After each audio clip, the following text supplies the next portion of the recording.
Hey guys, welcome to another video for the POCO X2 on smartphone tutorials. Now today we are going to talk about a ROM which is based on MIUI 12.5. The name of the ROM is One OS. The version is 21.1.27.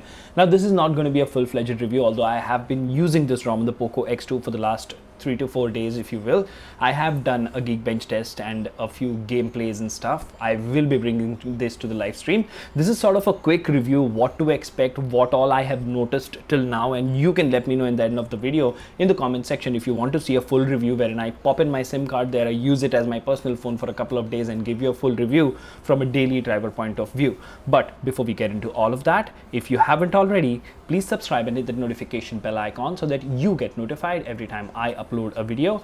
In the description of each video, you will find a link to our Telegram community, Instagram, Twitter, Facebook. You can join us on all the social media and connect with me there.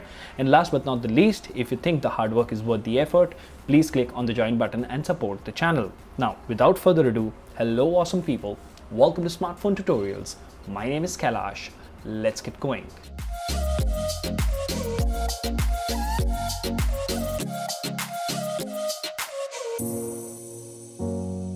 So what do we have here? We have a POCO X2, or the Redmi K30 as it is called in China.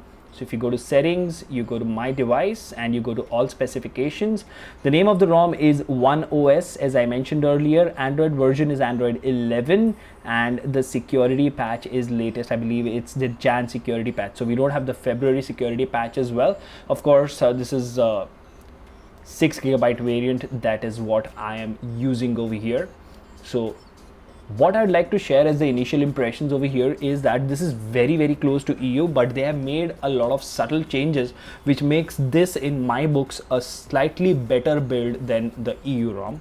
For example, the first thing, as I always say whenever you look at a ROM, is the home screen, and you do have quite a lot of options over here. Say if you go to settings, you go to more, you do have the system launcher, and on the -1 screen you can select the app vault or Google Discover. So the system launcher is a welcome addition because that gives you access to Android 10 gestures and they work just fine.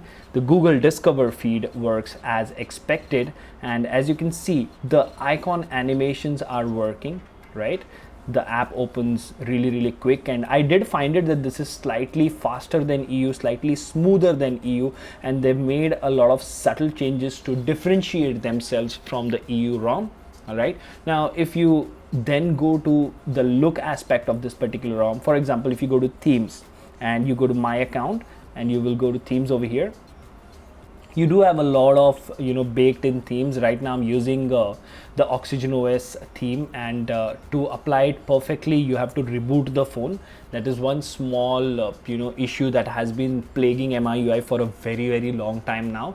But yes, you do have a lot of themes available, and even if you go to the wallpaper menu, you will see that this is the completely revamped third version, or the latest Android 11 or MIUI 12.5-esque version of a wallpaper app.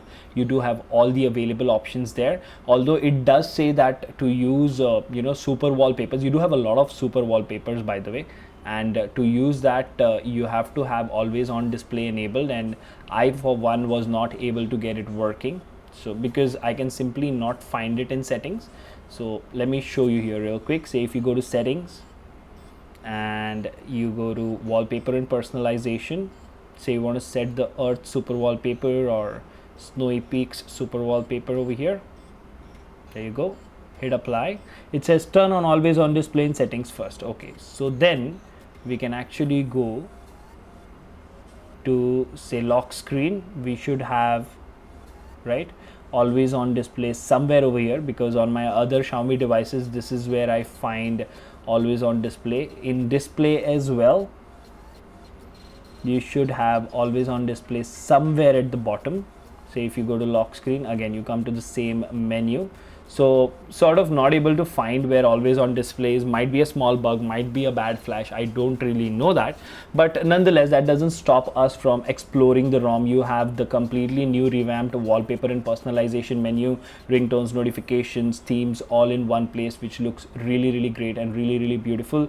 If you go to the lock screen section, you have a ton of options which are always available. You have quite a lot of charging animations, And moving on, you go to display, you have the dark mode 3.0 with all the other options, and you have color screen, auto rotate. So the interesting part is if you go to the control center and status bar, you can actually make some changes there. And you have Android 10 gestures. You can also hide the full screen indicator, as I mentioned earlier.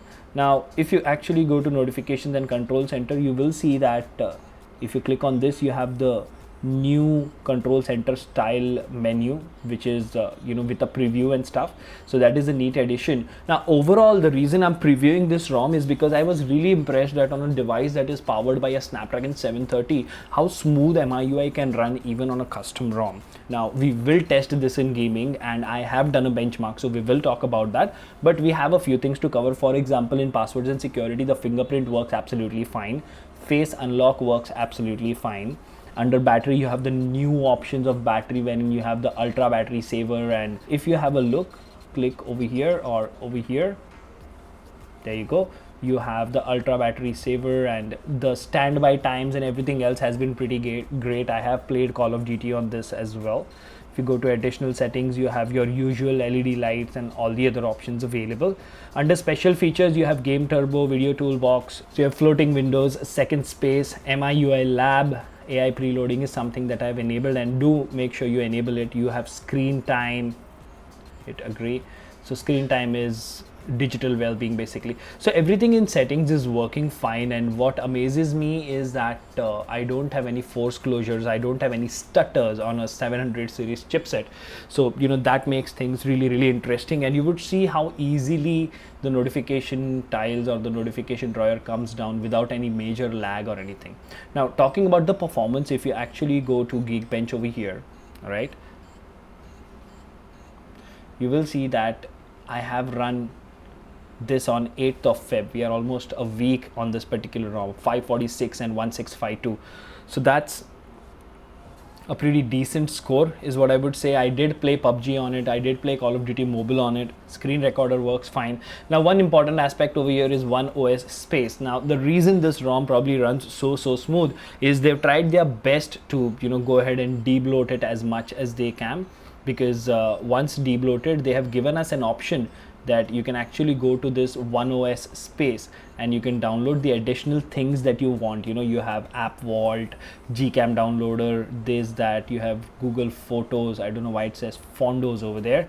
So Google Dialer and all the other things that you need, you can actually click on here and you can download whatever version you want. So that is a good way of customizing a ROM and saying that let's actually go ahead and give them the option of what they want to download. Even if you want to go to the camera application, the camera application works absolutely fine. There are no problems as such with the camera application. You do have all the vlog mode and all the additional options. So again, you see over here it is downloading and stuff. So it's good that they have enabled all these features, and it's really amazing to see how smooth this ROM is running. So if you have a POCO X2, I would highly recommend you give this ROM a try. The link for the same is mentioned in the description. And if there is anything else that you would want me to cover, let me know. I am planning to make a dedicated gaming review of this ROM very soon, and you will see this ROM in one of the latest live streams. For now, let me know in the comment section, how do you find these quick reviews instead of the detailed full reviews? The full reviews will also come, but these quick reviews will give you like 80% of the idea if you want to flash that ROM or not. For now, this is Kailash signing off at Smartphone Tutorials. Until the next one, keep smiling, take care, goodbye.